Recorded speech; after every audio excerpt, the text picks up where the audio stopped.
What up, guys? Today we're going to be reacting to Death Battles, Cole MacGrath versus Alex Mercer. This is a battle that I want to see for quite a while on this channel, and I remember when the end of last season, they announced that this was going to be one of them, and this is one of the more anticipated fights that I want to see, and I thought it was pretty cool and interesting. I am leaning more towards Cole MacGrath, mainly because I've actually played the Infamous games. I've never really played the prototype games. I do remember when it came out, and it was like, it had a lot of buzz around it when it first came out, but I think after the first game, I think there was like 2 games, after the first game, people really didn't care about the franchise anymore, whereas Infamous, after the first game, it got very popular. The second game was also very popular, and then they had a third game coming years later called Second Son, which I think it did pretty decently well, but not as good as the original 2, because Cole MacGrath was, the main character of those 2 ones, and they changed it up to a different guy. I forgot what his name was, but Cole was just the coolest, and he had one of the most OP looking, electric abilities I've ever seen.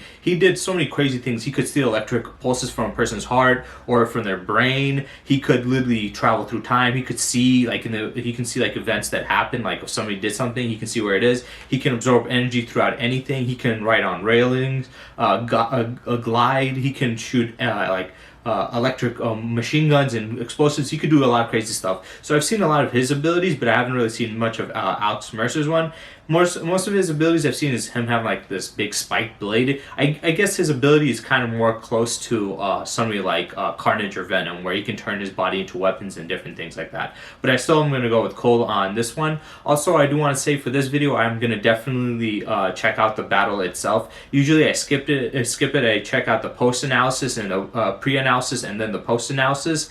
And I skipped the fight because the fight doesn't really matter. But I've been getting a lot of complaints from you guys. Some of you guys said, then why don't you just change it or whatever. So I will be reacting to the fight in the future of these death battle videos. So yes, I heard you guys. No need to complain anymore. I'll definitely be checking out the fights itself. So yeah, let's get into it. Great power comes great responsibility. Tobey Maguire's not the only superhero who's had to learn that lesson. Cole MacGrath was just your average delivery boy in Empire City until one day he opened a package that exploded in his face. This was the Ray Sphere, a device that, upon erupting, destroyed much of the city and tore through Cole at the atomic level, killing him instantly. Nah, actually, he scooped up some superpowers. Cool, zippity-zappity superpowers. Pew-pew. More specifically, Cole became a conduit, one of many beings who were granted supernatural abilities from the Ray Sphere explosion, which also turned Empire City into a godforsaken hellscape. This world needed a hero, or at least an anti-hero willing to clean up the mess he sorta technically made. Cole put his powers to the test battling rogue superpowered conduits, including the mastermind behind the blast, Kessler.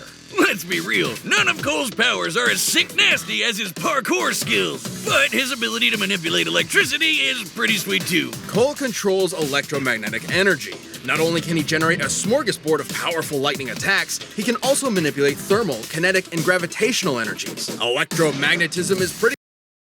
Damn, yeah, he has a lot of abilities. Electrokinesis itself, like controlling electricity, because if you guys know anything about science, magnets and electricity and stuff like that, they have a lot of similarities. There's some stuff that connect and some stuff that don't, but electromagnetic, how do I pronounce it? Sorry. Magnetism, magnetism, and electricity, they have a lot of like electricity and magnetism have a lot of connections and correlations together. So if somebody has like the ability like Magneto to control the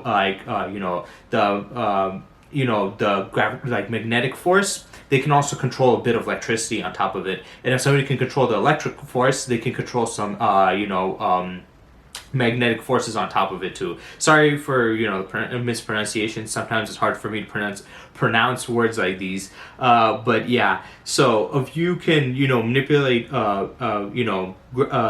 electricity, you can manipulate magnetism to a certain extent, and if you can manipulate magnetism, you can manipulate electricity to a certain extent. Sorry once again, like I said. I'm a little bit of a mush mouth right now, I don't know why.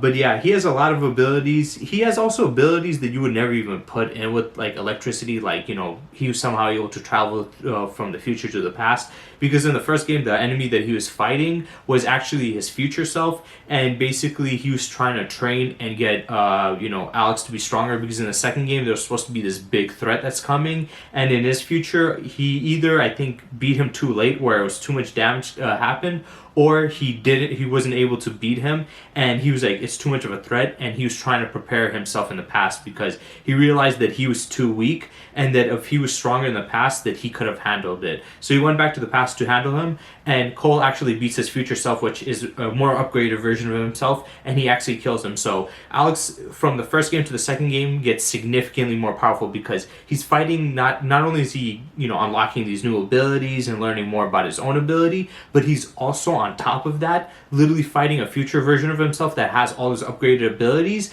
and then, you know, surpassing that. So he got a quick power boost by being able to surpass his own future self. So that was pretty cool. Fraud, after all. This includes his radar pulse, which detects the bioelectricity inside organisms even if they're hidden or transformed. And for good measure, he got to add some ice powers to his kit. He can throw ice grenades, shoot ice spikes, and let out some epic ice farts. He can levitate like Electric Iron Man, grind on rails like Shadow the Hedgehog, read your mind like Goku's muffin button, charge up with extra karmic energy, also like Shadow the Hedgehog, and generate force fields like Shadow the Hedgehog. But these aren't just force fields. They literally convert any matter they touch into energy that Cole absorbs. That's insane. How's that? Are you familiar with a little equation called E equals MC squared? No. Oh, well, it defines the mathematical relationship between matter and energy. Essentially, how much energy any given mass contains. Okay, the largest mass object Cole absorbs is a 343-gram helicopter chain gun round. Perfectly converting matter to energy is technically impossible, but hey, this is a video game. The mass contained in that bullet, when multiplied by the speed of light squared, would release an energy equivalent to over 7 megatons of TNT. This means Cole's energy output is basically fueled by a nuclear reactor. Oh, so he's like a living super bomb, always ready to go off. Sounds like my first ex-wife. Should he somehow run low on energy, he can drain it from nearby appliances to recharge. He's even learned to drain the bioelectricity from people, like this. Yikes. Cole can focus his electricity through his amp, a giant tuning fork which lets him ring around the Rosia to death. Or he can just make lightsabers out of his hands. That's cool too. And because he follows Pokemon rules, Cole's extra resistant to electric attacks. With these powers, Cole I forgot that he had ice powers. I know in the Second Sun game, the other guy that you play as, he gets like, he starts off with smoke powers, then he gets some like rock powers, and he also gets like neon powers. So he has like multiple of them. But I forgot he also has like an additional type. So he has ice and that. So that's very dangerous. But definitely he leans more to his electrical powers. But they stated that he absorbed energy from like the helicopter and stuff, but I'm pretty sure he did more than that. In the second game, he was able to absorb energy from like an actual lightning strike. Like he's able to drop down a big massive amount of like huge lightning, like not even just like a regular sized lightning bolt, like a huge one, like big radius. And not only could he drop it, but he can also absorb that. So he can absorb quite a bit. Chewed through Kessler's forces, including Sasha, whose black tar powers could infect and control minds. And he eventually faced down that son of a bitch himself and pwned his ass, despite Kessler having his exact same powers. Coincidence? Turns out the architect of Cole's misery was himself from an alternate future timeline, manipulating events from the shadows to ensure this version of Cole became a better hero than Kessler ever was. Yeah, you see, Cole's superpowers are molded through his actions, increasing in power and utility based on how good or evil he acts. Naturally, as a good person, Cole shaped his powers to be more focused to target the bad guys. That's pussy shit! Evil Cole is way more awesome sus! He blows everything up! Collateral damage? Who cares? He can control fire! Well, that just happened. Who wrote this shit? The point is, Kessler's whole plan was meant to prevent the apocalypse, which would appear in the form of the Beast, a conduit of unimaginable power. Cole is strong enough to create massive thunderstorms, fast enough to route electricity moving at 90% the speed of light, and maybe thanks to Kessler, tough enough to take on the Beast. Which possessed the power of the Ray Sphere itself. It could regenerate at an atomic level and eradicate all of Empire City in a single attack. Fortunately, after a grueling battle, Cole defeated the beast once and for all. Though ultimately, it wasn't Cole's power that made him a hero. In order to stop a plague created by the race sphere, Cole sacrificed his life, eradicating the conduit genes and saving all of humanity. Sure, he also killed thousands of conduits in the process, but hey, what's a few corpses when building a better tomorrow? This trolley stops for no one. Cole was remembered as a saint by the people of New Marais, as a hero by the friends he left behind, and an inspiration to future generations. A true testament to the responsibility of power. This has nothing to do with his power scaling, but if you guys play the games, there was two different versions of the stories you can go through, the good or the bad.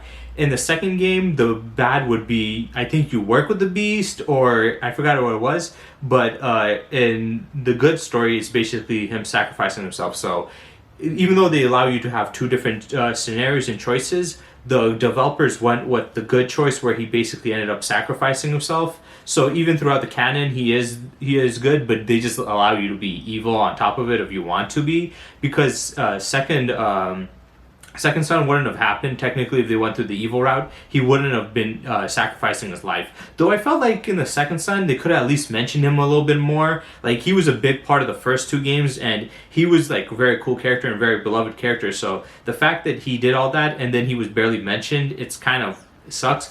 But like I said, if you played the game, it goes through the good guy story mode instead of the bad one. So, because if it was the bad one, he didn't die in that one. He didn't sacrifice himself. It's great responsibility, but not everybody's got an Uncle Ben to tell him that. Alex Mercer woke up in hell. Manhattan Island was gripped by the horrific Black Light virus, transforming its citizens into terrifying monsters. Alex had no memories. He was a man without a past, and maybe no future, but he did have one thing. The Black Light virus can rewrite your cells all the way down to your DNA, and somehow it granted Alex incredible superhuman abilities. He can infect anyone he touches with this virus, altering their biology at the molecular level in seconds, and giving him complete control over their actions. So Alex pushed on, desperate to avenge himself and the city by finding whatever monster unleashed this nightmare, and eat them. Yeah, he can consume people to give himself a power boost. He's like Kirby, if Kirby listened to Linkin Park.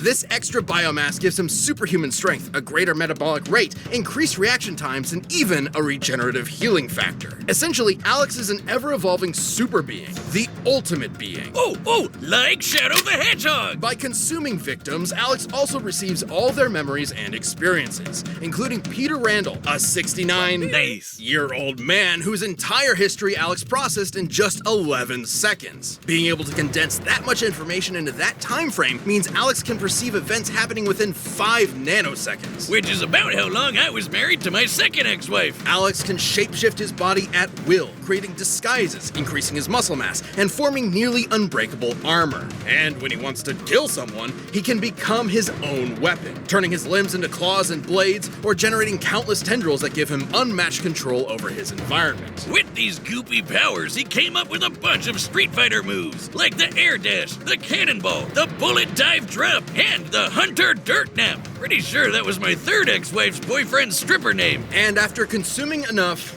people, Alex reaches critical mass and can unleash his evil slop in powerful ultimate attacks. Like the Tendril Barrage Devastator. Oh, it's beautiful. Despite being seen as the world's most wanted terrorist, fair, Alex used his powers to stop the spread of the virus and end the city's nuclear devastation. It was then he learned. It's crazy that both those games came around the same time. I'm pretty sure they came out exactly the same year, around the same year. But the graphics in this look way worse than Infamous. Like, Infamous graphics look way better, but that's not the point. The point that I also want to make, besides, the graphics, is he's a lot stronger than I thought he was. He can also apparently infect people, take over their bodies, and absorb them. The infection thing, they did mention the black tarp thing, and it didn't work on Cold, so I don't think it's going to work on him.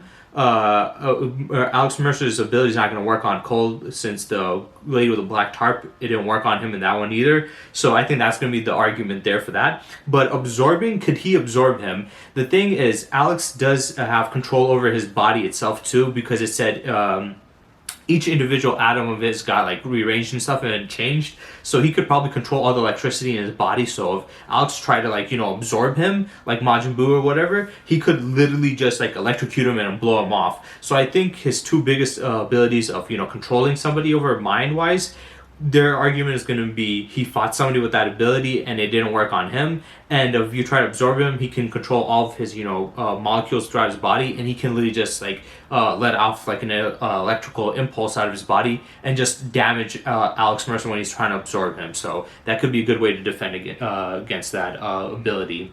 The truth, he wasn't Alex Mercer at all. He was the Blacklight virus itself, which absorbed the memories and likeness of the real Alex Mercer, who was not only dead, but actually responsible for all of this in the first place. To decipher this, I recreated the Blacklight virus myself, the most dangerous... Why is it empty? He's right behind me, isn't he? So the man Alex was hunting the whole time was himself. Dun dun dun! That's right, Boomstick. Turns out Dr. Alex Mercer helped create the Blacklight virus, and when things didn't work out and he was about to die, he recklessly unleashed it upon the city. What a petty SOB! What he didn't know was that the virus would merge with his sentience and memories and become a new Alex. How? Why?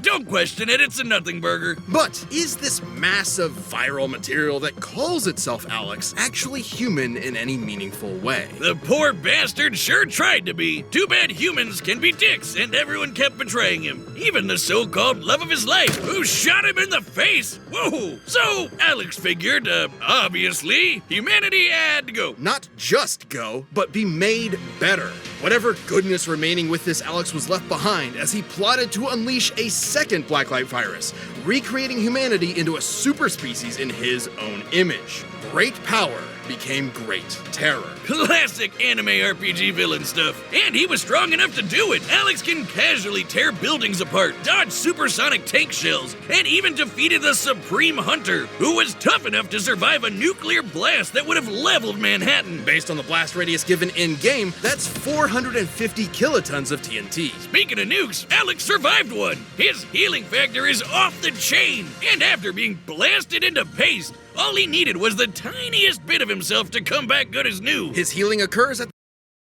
Okay, so I'm guessing they're gonna say that he has really great healing, so that's gonna be his biggest, positive, because you're gonna have Alex. I mean, not Alex. You're gonna have Cole. He's gonna have a higher attack potency, so he's gonna have more damage dealt to him. But he's gonna be able to regenerate from it, so it can protect him a lot more. So that's gonna be his, defense against Cole. But also, I've heard before that he was evil. I don't know why he was evil, like what happened, but apparently, so the original guy who did it was a scientist who said, fuck it, if I'm gonna die, I'd rather screw us all over. So he was evil. Then the virus was who it is, so it's not even him anymore, it's just a virus with his memories, and he was more good because he was going against that, and he tried to be good, but he thought humans were shit, so then he turned bad, and now he's trying to change humanity to his image on what he wants. So he's also kind of a villain.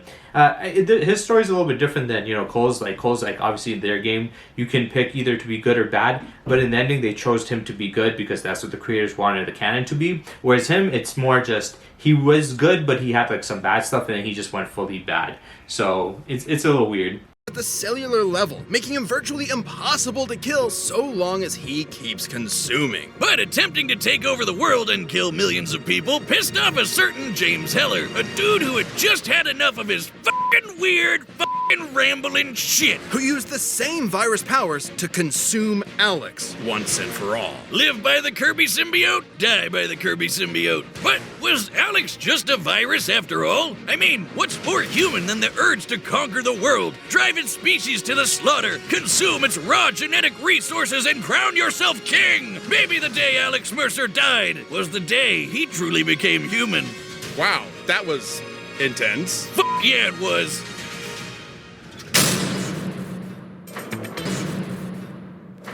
All right, the combatants are set. Let's end this debate once and for all. It's time for a death battle!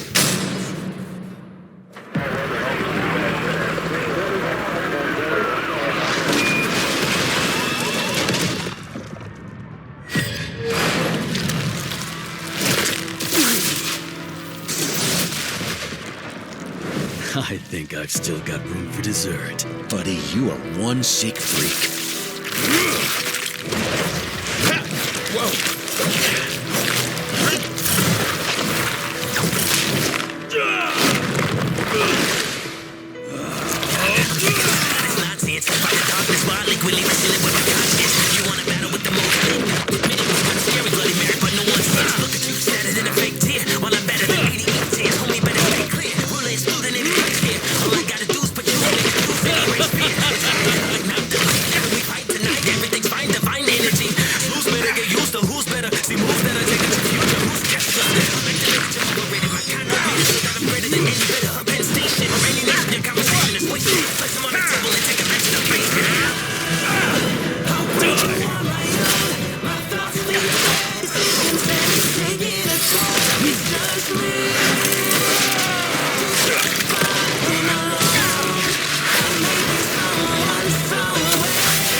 So much power, and yet you waste it on these vermin.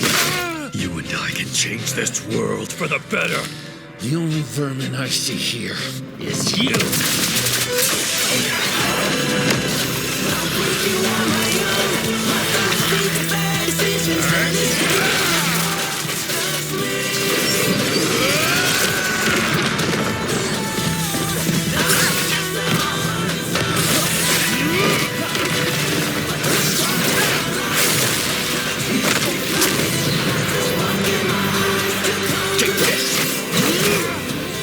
You don't want to give me your power!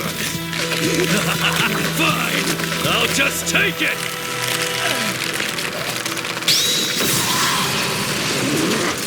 Good idea.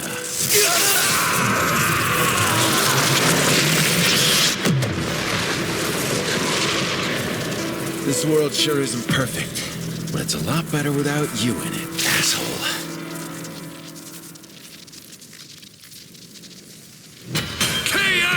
Oh, now I know where that script was in the trash. I had to hear someone say awesome sauce. Both opponents were incredibly versatile and deadly.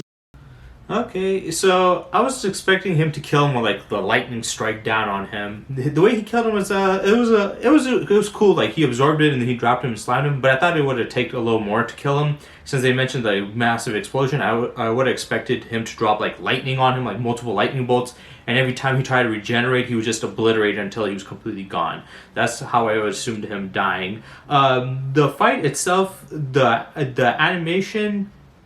The animation is basically how it moves. A lot of people say that when they talk about art style, they're talking about. When they're talking about when they're talking about art style, they say animation for some reason, but it's art where they're talking about. So the animation, the movements, it was fluid, it was nice, but like the designs of the characters were a little bit wonky at times. I can't blame them. They're a big YouTube channel, but I don't think they have that much money to make such a big production. And it looks pretty decently well, though I still think it's crazy that the Goku versus Superman video they had, the first and especially the second one, looked better than this. And that was years ago. And that's when they were a smaller channel and they probably had less money. So the fact that those two videos had better quality like designs than this one is crazy, but this one is still pretty nice looking for what it was, because usually they have pixelated characters fighting, which I don't really care too much to see, pixelated characters fighting back and forth. But like I said, I would have expected him to have killed him that way, since the way they built him up is that he was a lot tougher than that from what they were showing. And I would have thought he would try to absorb him more than what he did right there. But like I said, they mentioned before that these fights aren't meant to like show an accurate representation of what would happen. It's just for fun and a visual thing. And both could match each other's powers blow for blow. They could each create weapons, amplify their strength, and fight at range. But could Cole survive Alex's infection? Well, Alex would usually need to weaken an opponent to get that trick to work. Even then, the Ray Sphere incident that created Cole's powers in the first place ripped apart everyone else down to the atomic level. And the Beast's attacks were capable of the same thing. Considering the Blacklight virus only works down to molecular DNA, it's reasonable to say Cole would be able to resist it. Sure, Alex could have potentially consumed Cole's biomass to give himself an edge, but Cole could just do the same thing to Alex, absorbing his bioelectricity to power himself back up. But nothing could challenge the gap. Cole more powerful, like I said, better ranged options, could resist the blacklight virus, radar senses counters Alex's disguises, vulnerable to possible corruption, smarter and more experienced, harder to kill due to regeneration, notably slower. So yeah, I would say that Cole is basically, I want to put an extra thing in there, which they didn't put in, I don't know why, but he's definitely faster than him, he's stronger than him, he should be naturally more durable than him. The only thing that he would have is that, they say more experienced, but he did beat, like, he beat a future version of himself, right? And that future version of himself had decades of experience, and he still beat him. So I don't think that would be that big of an advantage, because he fought somebody with a ton of experience himself, and who would have had more knowledge about his powers than him, and he still was able to beat him. So I don't think that's going to be a big enough advantage to him. Saying smarter, I mean, yeah, he is a scientist, so it makes sense that he would understand more, and he created the virus itself, whereas Cole was just a delivery driver, so he would be less, like, intelligent in that. But then again, like I stated before, regular intelligence and, fight intelligence is two different things, and this isn't technically fighting, but is close to it. His parkour abilities, he's definitely athletic and can use his body in very creative ways, so he would have been better at that also. And I do think that Cole has more of an experience against unique type of enemies, because most of Alex's enemies are going to be government people and maybe other virus creatures like him. So it's beings like him, and then mostly the military. Whereas Cole fought against like criminals and all this other stuff, but he also fought against other people with superpowers, and they had different superpowers than him, and he was able to beat them. So I think his one would have been a little bit better. Also, one thing I would have added to Cole's side that would have given more of an advantage is he has more versatility in his abilities. They said he had better ranged options, which is a good I guess you could say positive to put on there, but I do think that an additional thing I would have put on is the fact that he, has just more abilities in general. Alex Mercer has some pretty cool abilities, but he has far more, so I would have done that with, the additional stuff.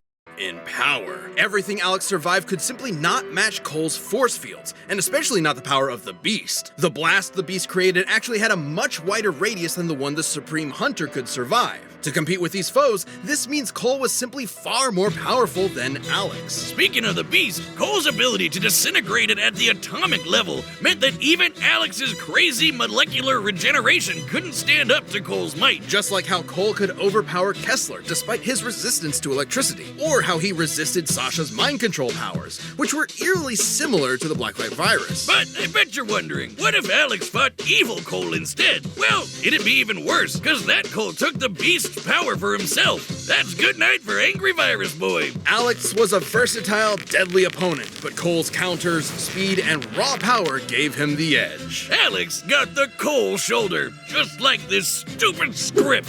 The winner is Cole MacGrath. So that was Death Battles Cole MacGrath versus Alex Mercer. Like I said, I didn't know enough about Alex Mercer before this, so I didn't know how powerful he was or his character, so it was nice to hear more about his, abilities and what he was capable of, and just his character overall. Though, I do feel, like I said, one thing that I think they've kind of left out and they should have emphasized on more, because they were just saying he's more powerful than him, he has more damage than him, this and that. They should have also added on the fact that he has more versatility. He has way more, powers. He has a whole laundry list of abilities that he can do, and I think that would have been a bigger advantage for Cole. I mean, I wouldn't say bigger, but definitely a big advantage for Cole to have all those abilities at his disposal, because that does help him out a lot. But the barrier stuff, they admitted that the force fields that he's able to generate does give him a significant advantage over him, so that was also nice to see that they mentioned that. But let's talk about the next fight that's going to be happening on October 9th, which is not that far off. Frieza versus Megatron. Personally, I am going to definitely check that one out because it's Dragon Ball, obviously, but I'm not excited for that. I feel like they're going to really undersell Frieza's powers and abilities, and probably over-exaggerate Megatron, and I have a feeling they're going to have Frieza lose. It's going to be one of those things where people are like, obviously it's going to be Frieza winning. Megatron always gets bodied by this character or that character, but I have a feeling Frieza's going to get bodied in the ending. And if I'm being honest, I really don't like channels like this where I'm not saying I hate channels like this, but I don't like when channels like this that have these battle scenarios or stories of who would win in a fight when they do Dragon Ball. Because whenever they do Dragon Ball, I feel like they disrespect Dragon Ball or discredit Dragon Ball a lot, and I feel like they underpower and undersell the Dragon Ball characters' powers. Maybe this is coming from a Dragon Ball fan that wants to make these characters more powerful than they actually are, or possibly over exaggerates their power. But for me personally, I feel like a lot of times when I see these battles about who would win in a fight and they use Dragon Ball characters, they always undersell it, in my opinion. So I have a feeling in the next fight that they do, they're going to undersell Frieza. Though I will give Death Battle a little bit more credit. More recently, over the years, they have been, with their scaling, the power scaling of the Dragon Ball characters, they have amplified it to a higher degree than they used to. They used to put them in such a low level that was ridiculous. Now they put them at least well above universal levels of power, but I have a feeling they're going to undersell it, and I don't see Frieza winning. So yeah, I'm not excited. I'm kind of want to check it out, obviously, but I'm not excited because I know that the outcome's not going to be like what a lot of us are going to think, or the power scaling. Because anytime I see people do it, they either underpower the Dragon Ball characters or overpower the opponent they're against to make it show that they were not even anywhere near close. So we're just going to have to wait to see that one. So yeah, I hope you guys enjoyed, and stay tuned for next time.